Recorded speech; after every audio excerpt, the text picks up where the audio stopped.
Hello, sir. How you doing? Doing very well. How are you? Excellent, excellent. Beautiful, man. Thank you for taking the time to be here with us, man. It's an honor and it is a pleasure. It's gonna be a lot of fun. It is, man. It is. It's a rad hour. It really is. I want to make sure you have context for everything. So if you have any questions Sure. before we start, but I've got a number of schools that I own here in Northern California, and I hope this global acting academy kind of run around the world, including the one Tim just launched out there in Cedar Park, Texas. So Cool. the schools are rad, man. They're very different than the schools you and I grew up going to. These guys are starting businesses early and they're taking control of their destiny. It's all about character. It's all about work ethic and putting the right foot forward. So the schools are amazing, but this program here specifically is for young men, and Tim and I launched this in January. And so you've got young men from around the world that are just absolutely committed to being leaders, to being the best of the best. And so they're getting to connect with amazing people like you and Leif Babin, and I mean, just the best leaders in the world. And they're taking the time every week to do that. So it is it's an awesome hour, man. It really is. That's cool. It is the best, man. So super appreciative of you being here. I know we got a bunch of mutual friends, Bedros being one of those, man, and just another amazing human. And we like to take the hour and, of course, kind of go into you a little bit about your history, your background, all the things that you're doing. And then these guys will have better questions for you than I will, too. So, Oh, fantastic. yeah, it'll be great, man. So I'd love to, part of what these guys start with is reading Atomic Habits, going into a mod schedule, getting really, really efficient with their time. And that's an area where you are obviously an absolute ninja, and you are helping other people, right, who are the best of the best, just get better with those things. So, and I don't know if you've always been like that or not, but I'd love to kind of go back first to where, you were these guys and you were 13, you were 14, and kind of the trajectory for you. Yeah, I would say that, I grew up on a farm, and so on a farm, you're expected to doing a lot of stuff. I was kind of resistant to doing a lot of stuff on the farm, but I certainly, did my fair share. And then when I was 13, I actually got my first job off of the farm for $2.85 an hour, working at a local greenhouse and garden center. And so I was working after school. I was working every Saturday, and then Sundays during the Christmas season, and sometimes during the spring season. So I was, forcing myself to be on that schedule. And I, back when I was growing up, it was rare that anybody did homework, but I actually made time to do homework too, because I wanted to get into school of choice and stuff like that. So I was making time, and then I was also making time to work out. So once I hit 16, it was basically school all day, then 2 hours at the greenhouse, then home for dinner, then to the gym for an hour and a bit. Then I came home and did homework while most of my friends were out kind of goofing around and stuff. And I made that time for the stuff that I wanted to accomplish. And that one phrase, like, if you guys take nothing else from this, is that you make time for what matters. Everybody else out there is, I'm trying to find time to do this. I'm trying to find time to exercise. I'm trying to find time to study. I'm trying to find time to be successful, whatever it is. You never find time. Okay. It's not hidden under your bed. It's not in your closet. You don't find time, you make time. So you make time. So you sit down with your calendar and you make time for those things that matter. And I'm sure that's what you're learning here. But also the most important thing, or an important thing to understand, is that a lot of people make time for stuff that doesn't matter. And if, a lot of people getting productive at things that don't actually get them ahead in life. So it's, make sure to pull back on the number of things that somebody's trying to accomplish so that they can really step into greatness on the few things. So that's how I started off, Matt. And, just want to control my own time. I love that too. I love that making time is obviously what matters, but making time about the things that matter too. It's the intentionality plus that focus on making time, right? Is that 13 first job, and 16 and I get growing up on a farm, and we got a little ranch out here too, and my kids are out shoveling horse crap every morning before school, and I mean, they're getting at it, right? Yeah. 16 fitness, homework, and your friends are out goofing around. Is that something that was instilled, you think, by your parents? Is that something that's kind of a DNA thing? Is that like, how did you kind of start to grasp that concept at such a young age? Definitely both. Definitely both in that, um, it might have been just my personality. So, I grew up in a home where my father was an alcoholic. And from what I have read is that people's personalities kind of spring up as a defense mechanism. So when you can't control the actions and you have no idea, like I would come home from school and I had no idea, which dad was going to be there at the end of the day. Is it going to be like drunk and funny? Is it going to be drunk and angry? I was fortunate that, he wasn't physically abusive, but he would yell and then it would be like, you drunk and you want to do something crazy? Like we lived in Canada. So it'd be like, we would jump on snowmobiles and he would, he's had way too many beers. Well, this is like 4:00 in the afternoon. And, we're driving out there and flipping the snowmobile and stuff like that. So I had no idea what I was coming home to. So it's possible that my natural response was to be rigid and controlled. So it's interesting. A lot of people think, oh, all these good habits are either taught to you or it's your DNA, but sometimes they actually come up as a defense mechanism. And I think that's where part of it sprouted for me.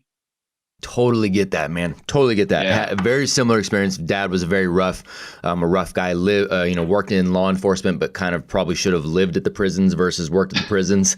And just a very rough guy. And so I get that. That was a defense mechanism too. We're going, okay, what dad do we have? And we're trying to recognize it when he walks in the door. We're trying to figure out which one we've got super quickly so that we can respond accordingly, right? And I same thing. Like I attribute that to being able to pick out patterns of human beings. And I think there's a lot of good that does end up coming from that if you choose to see that. But it's an interesting and I also thing. had, certainly while he had his flaws, he was a very hard worker. So we saw the hard work.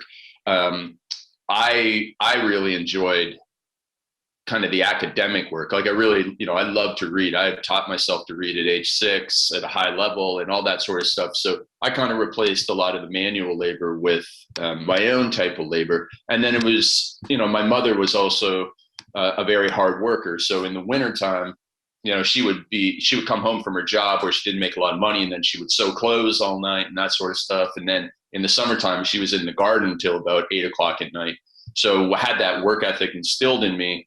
And then I also, I wanted to accomplish a lot of stuff. Now once I got through high school and got in my own trouble during college and stuff like that, I went through a phase where I had to get myself back on track. Like, people would look at like my worst days and say, well, you weren't that far off track, but I was far off track enough that I had to, eventually get my own discipline back in my early 20s. Okay. So what did that look like at that point? Not necessarily the mistakes, but kind of the getting back on track at that age. Yeah. So we'll get into college and like you don't need to watch too many movies to see like, what a frat boy might do and, drinking and stuff. And the thing is like 6 days a week, I'm on track. I'm up early, I'm studying, when I got my first job as a personal trainer as a young man, I'm up super early training in the gym. But then, the one night a week, everybody goes out on Saturday night. And I felt very hypocritical about it. And then I actually built a business that allowed me to kind of work on my own schedule with the online business, very much like today. And I started sleeping in later and I started feeling anxious in the morning. So I ended up with some pretty bad anxiety attacks at one point. I mean, I went to the emergency room thinking I was having a heart attack. And that was just a matter of being overwhelmed, of not, journaling or speaking to a therapist or doing the things that, you got to get all the stuff out of your head. If you're walking around and carrying, whether it's anger towards, a father who didn't do his best, or whether it's confusion about growing up, or it's worries about something. If you just keep that all in your head, it just kind of explodes into physical symptoms. And so I had that explosion into physical symptoms. And then I just like, okay, I got to dial back my, what time I get up in the morning. I got to set cutoff times for the work at night. I got to do, I would have to schedule a little bit more social time to go and talk with friends and stuff like that. And so I was able to turn it around, and there's lots of tools to help people and improve my breathing and that sort of stuff. So once I dialed that back in, now I've just been on track for 20 plus years, and love what I do because I've made time, very disciplined during the day, which then opens up more free time. That's right. Whether you want to be spontaneous or whether you want to have family time or whether you want to, go and spend time with your girlfriend, boyfriend, or whatever, or you want to be involved in sports or fitness at a high level, you got to be rigid and structured during that morning so that you're not kind of playing catch up around dinner time. Later in the day. Yeah. And I love, I remember listening to you say something along the effect of, the morning routine always starts at night, and it's setting that list, and that's something that I very much have gravitated towards as well. And kind of that nighttime list is what's going to, start the morning and prioritizing. And, I think that's absolutely spot on. Yeah, and I just say, for our audience here, getting up early in the morning can be difficult at a younger age, and so it all goes back to if you get to bed at a decent time, it's going to be less difficult in the morning. And so, what does that look like to get to bed at a decent time? And I teach people 60, 70, 80 years old, all the way down to 15 years old, that the same message that you got to shut those electronics off an hour before bed, because whether you're playing esports or whether you're on social media or whatever you're doing, there's so many options these days. But those, the phone mentally stimulates you. It's like having a cup of coffee, and even if you've never had a cup of coffee in your life, that it contains caffeine and keeps you up during the day and up at night if you have it too late in the day. And it's the same with our electronics. Now, the other thing is that if you're doing something like playing video games, or if you're going on social media and arguing with a friend, then you're naturally got your adrenaline going. Right. And so it becomes difficult. You're tossing and turning in bed, and then it's very difficult to get up in the morning. So it's that hour before bed, you got to shut those things off, and you just go and do, and I call them old school activities. You prepare your lunch for the next day, or you read a book, or you talk to people in your household, not using electronics, but you need that transition period so that you get to bed on time and so that you're able to fall asleep on time. And then, so for anybody here is struggling with their mornings, that's going to make a huge difference. Big time. Yeah, the discipline around that. I like, and you mentioned, kind of the anxiety, right? And you were feeling overwhelmed, and mentioning, now, these guys are growing up with a different situation than you and I did. They do have all the access to the esports, the phones, and they do have all of that extra stimulation. Do you think there is any correlation between, a generation that is potentially more anxious than we were at that age with all that stimulation? Kind of, what are your thoughts on that? It's fascinating because there's definitely a lot of statistics that show our younger population is more prone to anxiety, but there's so many contributing factors because, when I was growing up, I don't even know if I knew the word anxiety until I was 25. So now we're going out and we're telling all these young folks that, they've got anxiety. It's also like, I'm not downplaying in any way. I'm just saying, it could be suggested in some aspects. But then, yes, there is way more pressure in the schooling system. There's way more, there's enough pressure in high school as it is. And then you add on those layers. Well, now you can be way more connected with way more people.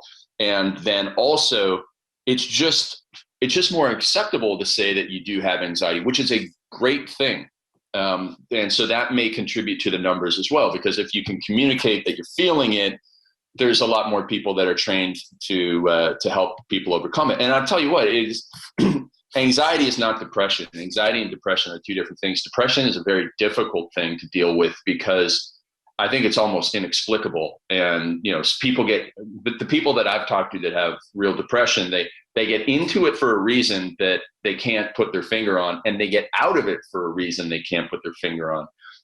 The quote unquote good thing about anxiety, and anxiety means everything from like the extreme that I went to the anxiety before an exam or before your driver's exam or before a big game. That's actually almost like a puzzle that it can be solved with techniques.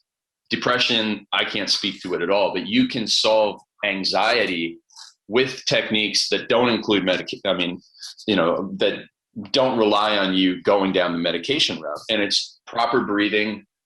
First of all, reducing the stimulants both through caffeine. Like, I see kids drinking crazy amounts of caffeine these days.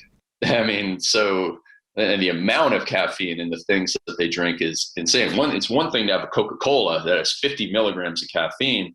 I mean, a Red Bull only has 80 milligrams of caffeine, but a Monster, 170 some milligrams of caffeine, Yep. and it's a soda pop to most kids. So, Yep. so eliminating that stuff is almost, you're going to have an almost overnight improvement in your anxiety levels. But then the breathing, slow belly breath, stuff that I had no idea about can, in a minute, really, really juicy. Like, so, anybody here, whether you're sitting in traffic, whether you're stressed before a game, whether you're stressed before an exam, just like inhale through your nose for 4 seconds, fill up your belly, and then breathe that out for 6 seconds. And if you do that, you go through that loop for a couple minutes, you'll almost feel like the weight of the world is off your shoulders. And you can do 4 seconds in, 7-second hold, 8 seconds out.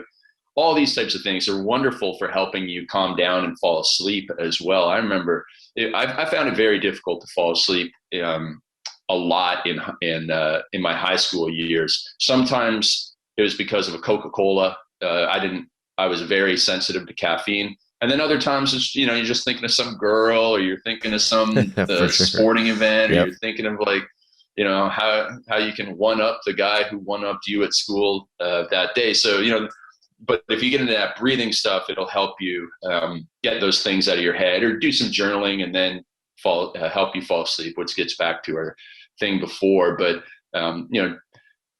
if you're in any position where there's a lot of stuff going through your head, and there's a lot of inputs into our heads these days more than ever, you've got to have outputs. That's right. If you imagine, I imagine that most of our audience here played with a Lego set at one time in your life. Now, when you get a box of Lego, you open it up and this is just jumble of pieces, right? And so your brain is like a Lego box. It's a jumble of pieces. And so imagine, like you can't make sense of it all. There's a whole bunch of things running through your head. You got your hormones running wild. If you keep that jumbled up Lego set in your head, you're not going to be able to make sense of things, and it can cause you some overwhelm. But what's the first step to putting the Lego box, the pieces together? Well, you pour it out all over a table, your floor, or whatever. And so that's what journaling or brain dumping is, another thing that we call it, where you just get all the thoughts out of your head. So like if you want to go to bed at 11 o'clock at night or 10 o'clock at night, doing a brain dump or journaling session at 5 or 6 or 7 o'clock at night gets a lot of those thoughts out. You can start to make sense of them, start to put those puzzle pieces together. And then when you try to go to bed a few hours later, you don't have 19 things racing through your mind, which anxiety is your mind racing, your anxiety engine revving, your wheels spinning. You've all heard those phrases. And it's because we got too much information up there. So we want to empty our minds, and, journaling, meditation, yoga sessions, even weightlifting. I wouldn't do weightlifting, a couple hours before bed, but I always feel a lot better after a weightlifting session. So certainly that's another contributor to overcoming that anxiety. So again, you can see like there's just so many tools there, removing some bad things, adding some good things. Yeah. And just being able to talk to people too is super helpful. Man, all of that is so good. And that's, not just a young guy thing, and not just a thing you're experiencing at that young age. I mean, that is an adult thing. And I know that's a big part of your coaching too. I mean, that is every person, every age thing. Yep. That's absolutely it, man. Yeah. And certainly, if you can find somebody who's gone through it, it's even more helpful.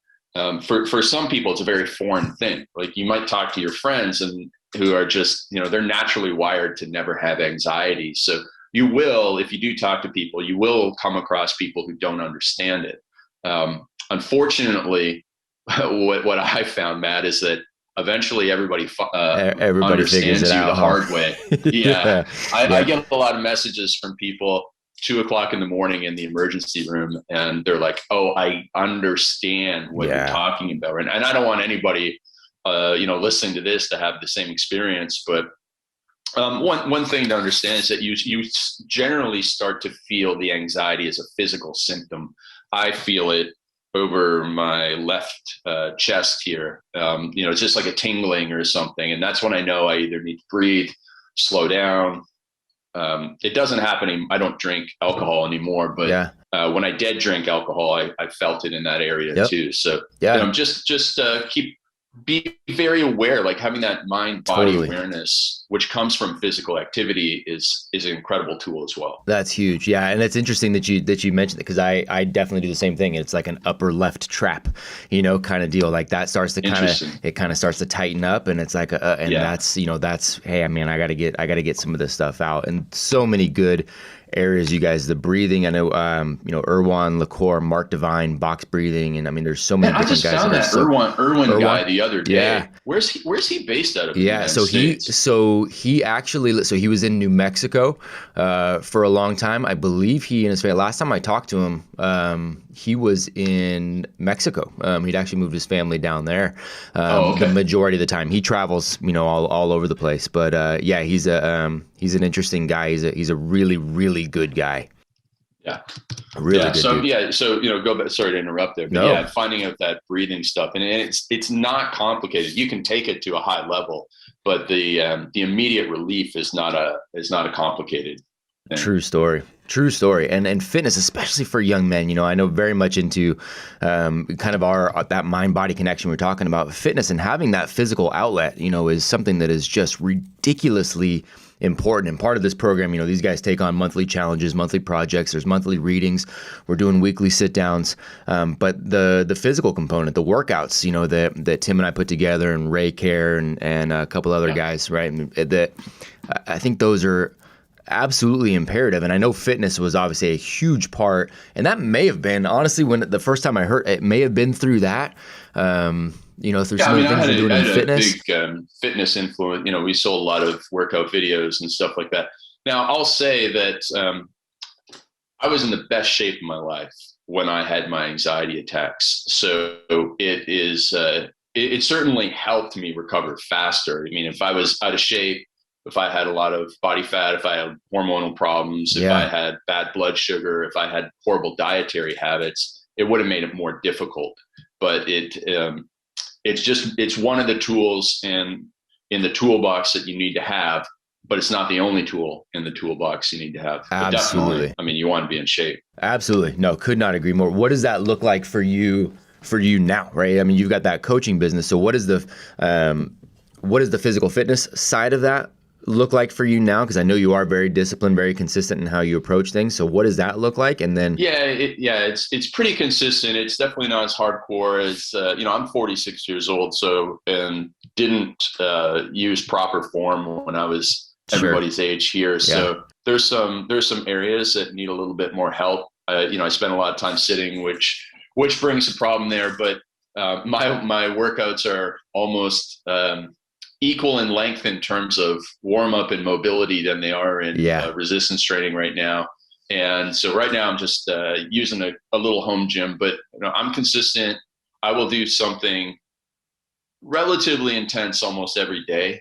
And maybe once or twice a week, I'll just do a really long walk, but I'm always doing something. Yeah. And, most important now, is be able to move properly. And because I'm not entering any type of competition or anything soon, but it's getting that consistency down. If everybody listening here, if you get consistent and you make it like for me, if a day goes by where I don't move my body, I get a little anxious about it in my head, but my body doesn't like it either. And it's our bodies are really meant for routine. Get up at the same time, eat generally the same thing at the same times every day, go to bed at the same time, exercise consistently.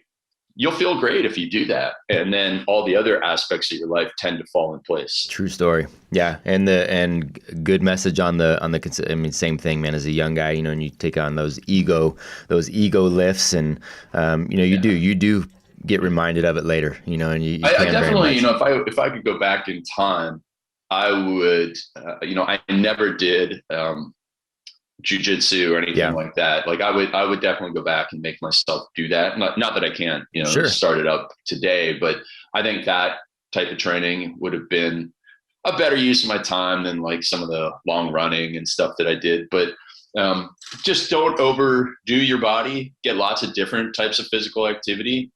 really focus on stuff you enjoy. Like Yep. if people here are like, man, you can't pay me to go to the gym and lift weights or do something, like, there's other ways of doing things. You certainly have to have a certain amount of strength training, just so that, when you're 75, you're still able to No kick doubt. butt and, carry your own groceries and stuff. But, do find what you love to do, because there's people with very athletic, fit bodies and very healthy bodies from almost every single sport, recreation that you can think of. That's right. Yeah, that's absolutely correct. And the mobility piece too ends up being a long tail game as well, man. And that's something Jay Ferrugia is somebody that.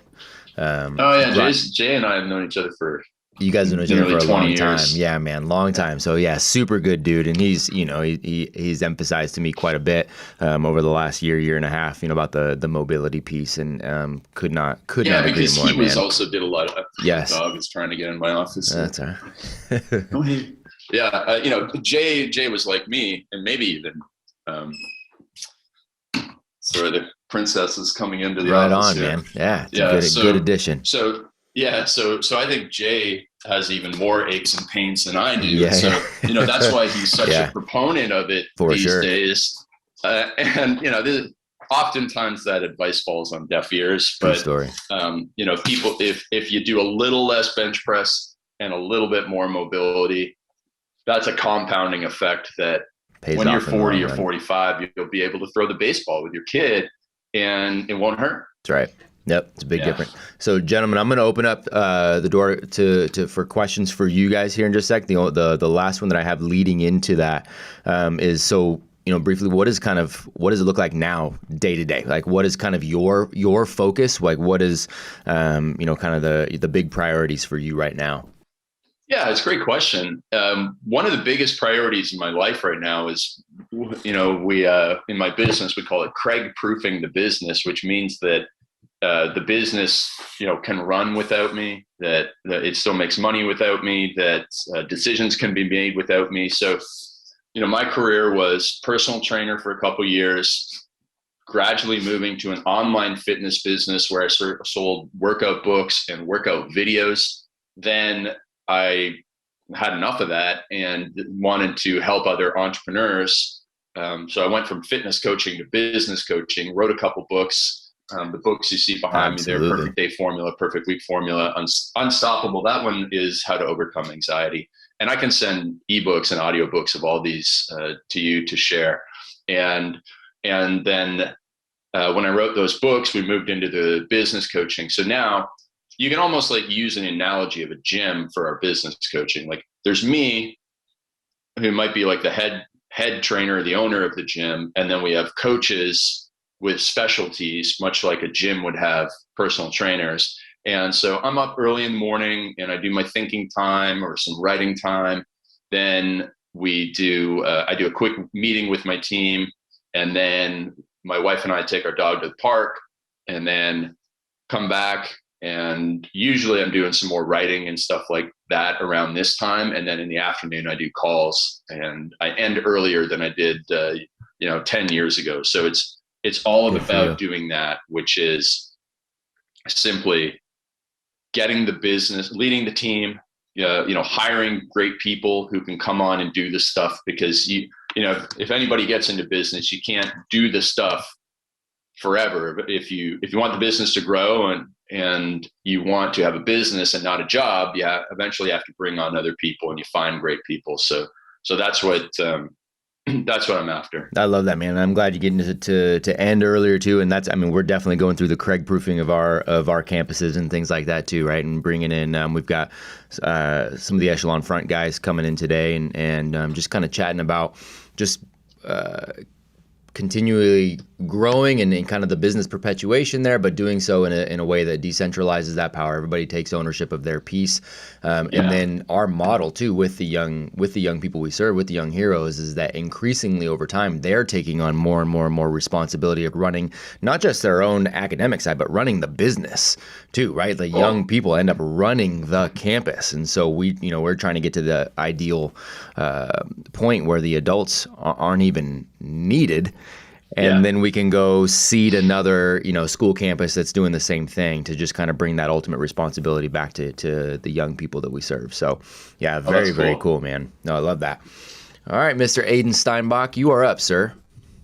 Thank you for coming on, Mr. Ballantyne. I really enjoyed listening to you a couple of years ago on the Born to Impact podcast. That was the first time that I heard you, and then going on from there. And then, even today wearing that $100 million mastermind sweatshirt that you have on. That's right. That's a cool nod. So my question to you is, right, through your experience working with a lot of these entrepreneurs, a lot of these gentlemen from Joel Marion to Vince Del Monte, right? What's the most common problem that you encounter with these entrepreneurs? This is a great question, Aiden. And almost always it is trying to do too much. So you take a look at Vince, who's had a really good last couple of years. The 2 years before that were not the best, and they were, causing a bit of tension at home for him because he was trying to run 3 businesses in addition to being, a father and great husband. So I said to him at one of our meetings, I said, listen, you can have 2 jobs, one of them being a great husband and father, and one of them is running one of these businesses. He had coaching, he had a supplement company, he had this other fitness company. And when we reduced it, he was able to grow. And otherwise, when entrepreneurs, we're like a teenager at an all-you-can-eat buffet. We just put everything on our plate. We put so much stuff because, one, we're super excited. We see so many opportunities. In many other cases, like we're workhorses. And, to us, it's normal to work 10, 12, 14 hours a day when we're getting started. But when you have a family and when you're not 25 years old and single or just have a girlfriend or something like that, it's a totally different situation. So cutting back, and there's a great Bruce Lee quote on this. He says, it's not about the daily increase, but the daily decrease. Hack away at the unessential. And that's the same for all of us, which is, you say the same thing to a successful student is let's take a look at the day and really look at what's moving the needle, what's really moving you ahead. And so oftentimes it is with that student, cutting out some fluff in the day, whether it's social media or, even in your workout, if somebody's workout is 90 minutes long, I'd go, listen, we cut that workout back probably to 45 or 50 minutes, and you're going to get 95% of the results in 50% of the time. And so that's got to be what we're going for. So we just hack away at the unessential. And then one of the magic things for an entrepreneur is thinking time. But if you're busy in activity all the time and you don't have any time where you can sit down and really problem solve, that's where struggles really happen. So one of the things I don't force my clients to do, but one of my aims is to give them all of Friday as a thinking day and to get them to spend 90 minutes walking in nature on that day, thinking about the problems. Because if you go back in history and you look at some of the greatest authors and composers in history, you actually find that they worked probably half the day at their desk, and then they spent sometimes up to 2 to 3 or 4 hours walking in the afternoon. And maybe it's because of the time that they lived hundreds of years ago. There wasn't much else to do, but that's where the problem solving came to them. And everybody here I know has had a good idea when they're in the shower. And that happens because our brains work differently in different environments. And when you're in a novel environment or a nature environment, and you're not sitting there trying to concentrate on a problem at your desk, your brain actually is a better problem solving brain. So that's one of the things I encourage people to do. It's a little counterintuitive. It's like, an athlete, when you're a young athlete, you think it's all about training, but the pro athletes know it's about training and recovery time. And it's the same with the entrepreneur. It's about doing time, but thinking time is so important. So that's what I see, Aiden. And those are the problems, and those are some of the solutions. Thank you, sir. Man, yeah, no, that's absolutely brilliant. Stripping away the fat, and I don't remember who said it, but it was something in the context of, the ultimate form of mastery really is simplicity. And I think that, I think that absolutely speaks volumes. And that whole thinking time, I mentioned, got the Echelon Front guys and was talking with one of those guys, and he says, yeah, right now 90% of Jocko's day is reading books. and thinking and just kind of relaxing and hanging out, and I've heard similar things. Steve Maxwell is one of the OGs in the fitness space. And, Steve said he sets apart a good amount of time, obviously to be in nature, but just to get that thinking. And I definitely see it working on the ranch, in just kind of a meditative sort of state, and ideas get formed and problems get solved. I think that's such a powerful concept. Yeah. So it's like a combination of like, okay, get the inputs into your head, and then you kind of go and you get away from putting more inputs into your head, and you go somewhere where you can let your brain connect the dots. Yeah. Synthesize the output from all of the input. They reject some as garbage and identifies like, oh, well, there's this connection. We know this person, and therefore, and you can look at anybody from like Warren Buffett, who spends most of his time reading and thinking, and just applying it to that. So most people need to consume some information and then synthesize it and kick out the bad. And so that's kind of like what the Bruce Lee quote was. So I love it. That's what you aim for. Now, I will say though, Matt, like at some points in our lives, we kind of have to be really in that apprenticeship phase before. It's almost like the master can do that, but the apprenticeship phase is where you are just gathering the fundamental knowledge. Yeah. And being able to put that together. Yeah. You got to get the Legos before you can piece it together and make something. Exactly. Yeah, absolutely. Logan, you're up, sir. Thank you, sir. Sorry if it's hard to hear me. I'm in a library right now. All good, man. So I was just wondering, you said you start the day like the day before, like you plan it out like that night, right? So I was wondering like what exactly that looks like if I were to try and incorporate that, because I like watch YouTube videos up until I go to bed, which isn't very good for me. So I was wondering how I can kind of fix that and prepare for the day beforehand. Yeah, absolutely, Logan. And hey, listen, I've got that you just reminded me of one of my clients. He has a $1 million real estate business, and he's up watching YouTube videos on poker and golf, and I'm like, man, and then he's like the next day he's sleeping in, and he's not the best for his company, and so the same thing that I said to him is the same thing that I teach in my books, and I kind of have like these 3 steps that we take earlier in the day, and then a couple of steps that we take later. So let's say I'm just going to make up some times here, and you can adjust them for your current situation. But let's say you go to school from like 8 till 3, and then you have some stuff that you have to do after school, and then you have dinner with your family, and then you do some other stuff after school. So I would say like right before you have dinner, you sit down and you go through the 3 steps here. The first step is the brain dump or the journaling. Scrap piece of paper or an actual journal, it doesn't matter. You just get, there's all these thoughts running through your head. And it might be as simple as like, oh, tomorrow I want to do a weight training session with Bobby, and I want to practice football or whatever else, and I want to run to the store because I want to get some snacks or something that my mom won't buy me, but then I also have to study for this test, and I got to work on this thing, and then I've got school from these hours, and then I want to connect with my friend from that other school because I don't see him very much. And it's like, okay, so you just got to like brain dump this list of 20 things, and you go, oh my goodness, that's a lot of stuff. But now you feel a little better. And then you take that. So you got 18 things on there. Then we do our to-do list, our priority to-do list. If you have 18 things on your like, I want to do this tomorrow, one of them has to go at the top. And so that's generally going to be like some schoolwork project, the number one thing you have to do.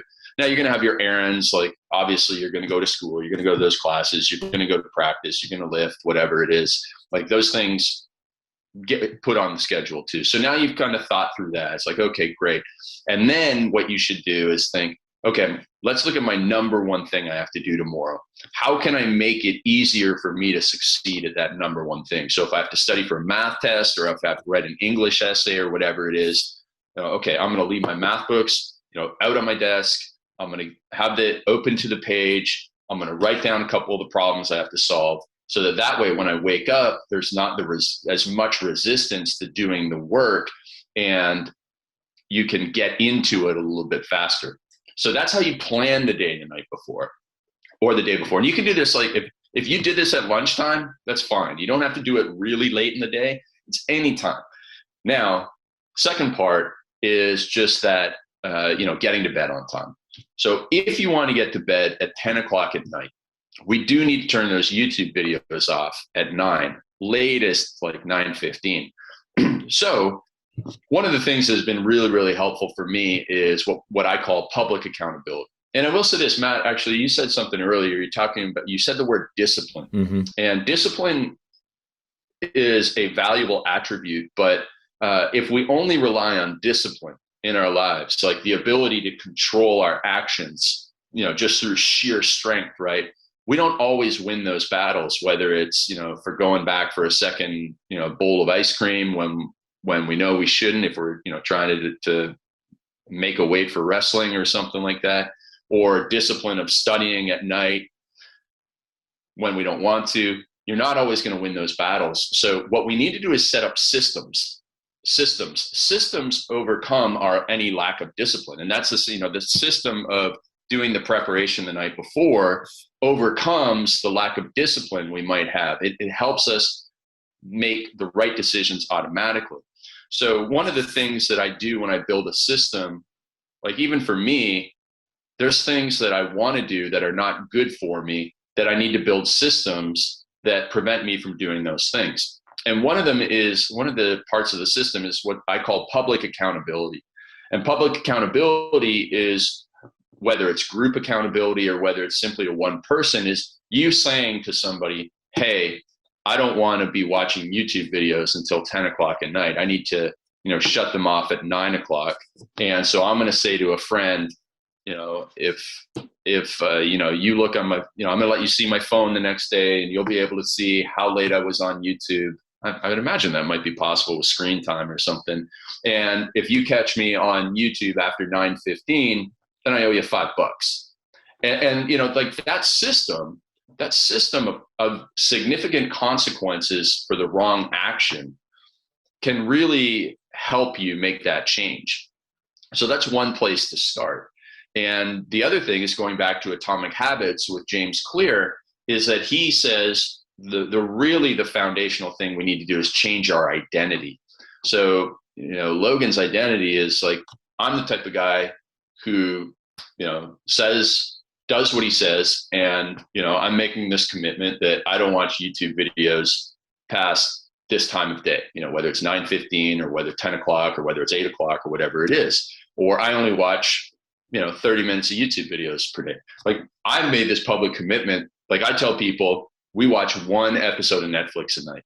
And my wife always, tries to trick me into watching another one or convince me. But it's just one episode a night. Otherwise, we're going to be up past our bedtime and we're not going to have a great start to the day and all that sort of stuff. So I tell people on these videos all the time, I say, my wife and I only watch one episode of Netflix. And so that's a form of public accountability, because if I actually watched 3 episodes of Netflix every night, I would be a liar and I'd feel like a hypocrite and it would give an internal sense of disappointment to myself. So if you start making that promise, whether it's to one friend or to your football team, or whether you're, to Matt or to your teachers or whoever, and you just say, okay, right now I watch YouTube videos too late. I want to stop at this time. I still get to watch some. I'm not saying you're never allowed to watch a YouTube video again, but I'm going to stop at this time, or I'm only going to watch this many videos or for this amount of time. So now you've made that commitment. You take it to other people that you don't want to let down. You tell them that, and then all of a sudden you're going to find yourself sticking to that. It might not be easy at first. You may have some setbacks. You may have a day where you accidentally do it and watch too much. That's okay. Don't beat yourself up. Just go, okay, tomorrow I realized that, if I had a stressful day, then I watch more YouTube videos, or if I had too much caffeine, I watch too many YouTube videos. Therefore, I go back and I figure out what's the system to stop me from having too much caffeine. If I can control that, then it's easier for me to not watch too many YouTube videos, which makes it easier for me to get to bed. And it's these micro habits and these systems that can help anybody change any behavior, along with that identity change. And all of a sudden, you're making your life easier, and you're making all aspects of success a lot more automatic and less resistance. So good, man. So good. What do you think, Logan? Yeah, good, man. Yeah, man. That's awesome. You're essentially Craig proofing your life. Right. I mean, it's that same thing. It's that putting the systems in the business to allow that to run smoothly so that you don't, and it's the same thing, putting those systems in your life to allow those things to run and smoothly. so there's a big lesson here for everybody is that oftentimes when you think about trying to do something more successfully, and maybe you've seen your parents try to lose weight, or maybe you're trying to stop the YouTube videos. A lot of people think it's about adding more stuff, with the whole gym thing, like, oh, I got to go to the gym 6 days per week and I got to have these green juices and all that sort of stuff. But oftentimes, if you take a look at that, it's that there's some negative things, some bad decisions that destroy everything. Right. They destroy everything. So it's, how can we look at what needs to be removed so that we can be more successful? Like in most cases, I used to be a personal trainer, so I'd see all these people coming into the gym, exercising hard, eating pretty well 5 days a week. But then on the weekends, I mean, they ate more on the weekend than they did for the entire 5 days. Or they were good all day, and then when they watched television for 30 minutes, they ate more in those 30 minutes than they did all day. So how can we remove that negative? If we simply remove the negative, there actually be like that alone makes somebody successful. Yeah. So always look for the negatives. And an example you might have in your friendships and stuff is, when you go to school, you go to football, you go to basketball, whatever, any of the clubs that you're in, and there's that one person. That one person gets you to misbehave. That one person in math class is always getting you in trouble. If you distance yourself in some way from that person, you don't sit near them, or you spend a little less time with them, you get in less trouble. That's right. And it's the removal of that negative influence that can actually make you more successful without being like super hardcore in your discipline. Super powerful. Very powerful. I call it the lazy man's guide to success because I didn't want to be, I don't think I'm naturally, well, maybe I am a little bit naturally disciplined, but I also have my weaknesses like anybody else. Sure. I'd love to just sit and watch college football all Saturday and eat a bunch of junk, but I want to be more success. I want success more than I want that. So, I built in some systems that help me overcome it. That's it. Well, and stripping away, like you said, even stripping away that weekend of binge eating, stripping that away turns the tide in your favor, right? It's a net positive result. And then that's ultimately what it is. Whether you're adding more or stripping away, you're looking for that net positive, but it makes more sense and efficiency of time and output to do the stripping versus the adding, right? Absolutely makes sense. Antonio H. Hello, sir. Thank you for coming on. So I just want to ask, how has your drive or work ethic changed from when you were a personal trainer to nowadays? It's a great question. I would say that my work ethic and my drive haven't changed too much. And so like on that aspect, if you want to maintain your work ethic and your drive, a lot of it starts with that physical fitness. Like my nutrition is good, my sleep is good, my exercise habits are consistent, because if I didn't have those in place, I wouldn't have been able to maintain my drive. Like you may have seen, an older person who, like I'm 46. A lot of people let me just put it this way. I'm 46. A lot of people my age are overweight. They have poor nutrition habits and they don't exercise and they don't have the energy. So even if they did have the drive, they don't have the physical energy to support that. The big difference for me, Antonio, is that my life situation has changed. And so I spent a long time, just as either a solo operator or, not in a relationship where I was having kids. So I had more time for work. I worked a lot more. And so I channeled my drive and energy into work. And now my life is a little bit different, married, kid on the way, so that my energy and drive is to solve the problem of how can the business be great, but instead of me doing all the work, me finding and coaching people to do the work, and then me taking some of that drive and putting it into, supporting my family, giving them the best environment and that sort of stuff. So I think when you hang around people that Matt brings in, they never lose their drive. And the cool thing is, when you find something that you're passionate about, you'll never lose your drive. And your passions may change over time, but as long as you're still getting something that you're passionate about, I mean, I know plenty of people that are 70, 80 that are just still going, and they won't stop because they just love life. So I think that my drive and energy for life has stayed the same, and it's supported by the fitness aspect, and it's also supported by making sure that where my energy is going, I'm really excited about. That's awesome. Thank you, sir. That's beautiful. When's the baby due? March 10th. That's awesome, man. Congrats. That's very cool. Boy, girl, do you know? It is a girl. Yeah. Elle. We're going to name her Elle. That's awesome. Elle man. Isabella. Congratulations, brother. Nothing better. Absolutely nothing better.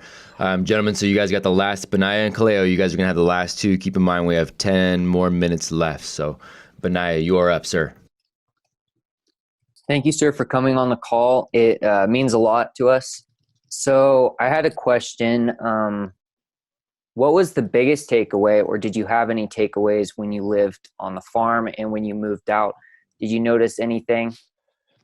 Yeah, it is a great question. And the biggest takeaway is something I actually preach a lot these days, and we actually have courses about it and that sort of stuff. And it's the morning routine.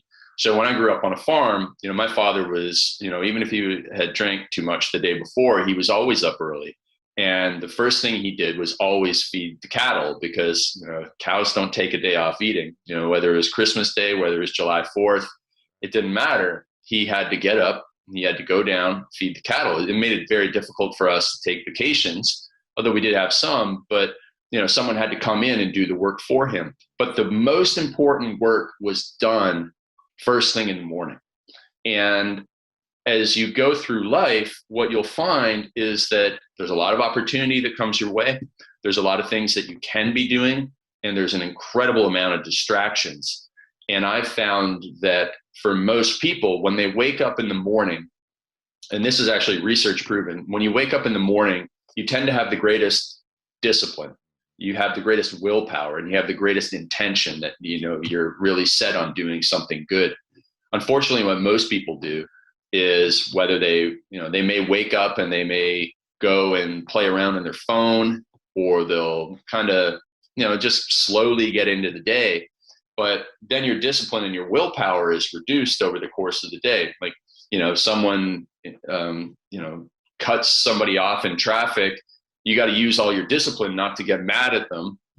If somebody's work colleague is being difficult that day, you got to use all your discipline to control your emotions. And by the end of the day, or later in the day, like 2 o'clock or 3 o'clock, when you get around to doing that thing that's really important, you don't have the discipline to follow through, and you're easily distracted. So I teach people, get up, do that planning that we were talking about before with Logan.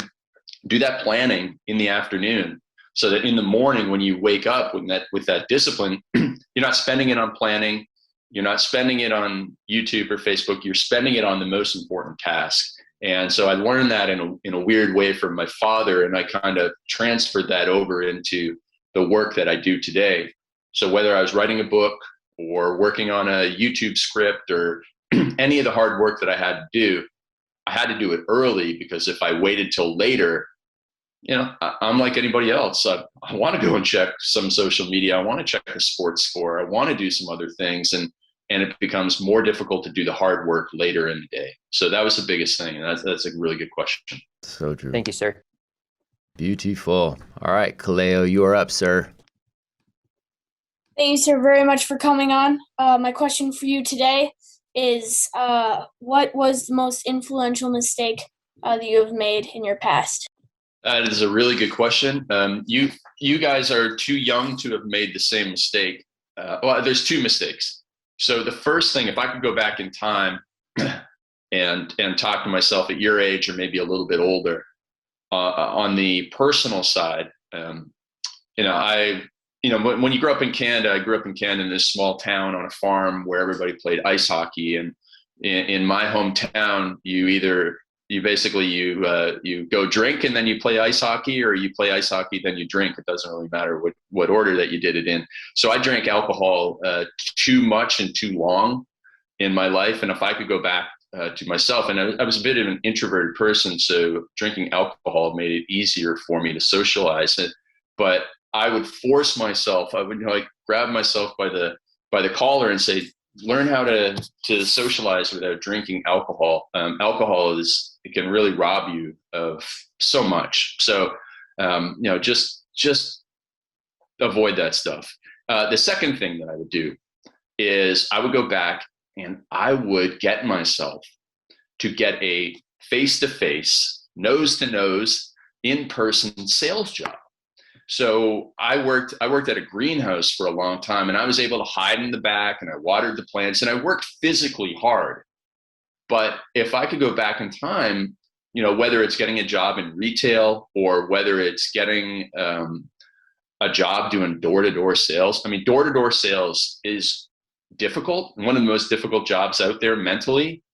But if you can do that, get experience and become decent at it, that type of job will set you up for life, because you're able to communicate, you're able to get people's attention, get them to give you a chance. You're able to persuade people, and life is all about persuasion. Whether it's persuading your friends to go see the movie you want to see, whether it's persuading, eventually you'll have to persuade your kids to do their own homework, whether it's persuading somebody to purchase your goods or services as an entrepreneur, persuading people, and whether you're the leader of a platoon or something, like, you have to persuade people. So I would go back and I would force myself to do some aspect of face-to-face sales, where you can say something to somebody, see their response, and then your next phrase really has to change based on how they respond.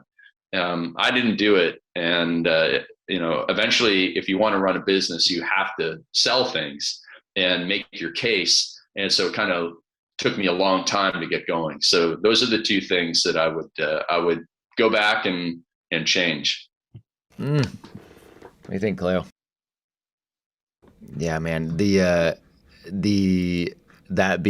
Influencing through communication, nothing more powerful. We had Jeff Hoffman on with us a few weeks ago, and founder, CEO, Priceline.com, and White House advisor, and I mean, just a brilliant entrepreneur. And that was what he hammered home over and over and over again too, is the ability to communicate, the ability to influence. That is what education really should be geared towards. If you have those things, everything else can be foundationally, come out from under there. But you set yourself up in such a good way to do that. So true.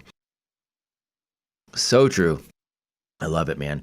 I've always been a fan. I think you are a brilliant human, brilliant entrepreneur. But more importantly, you are a good human being. You are a good man, and that is I think a far better thing to strive for, man. So I appreciate you very, very much.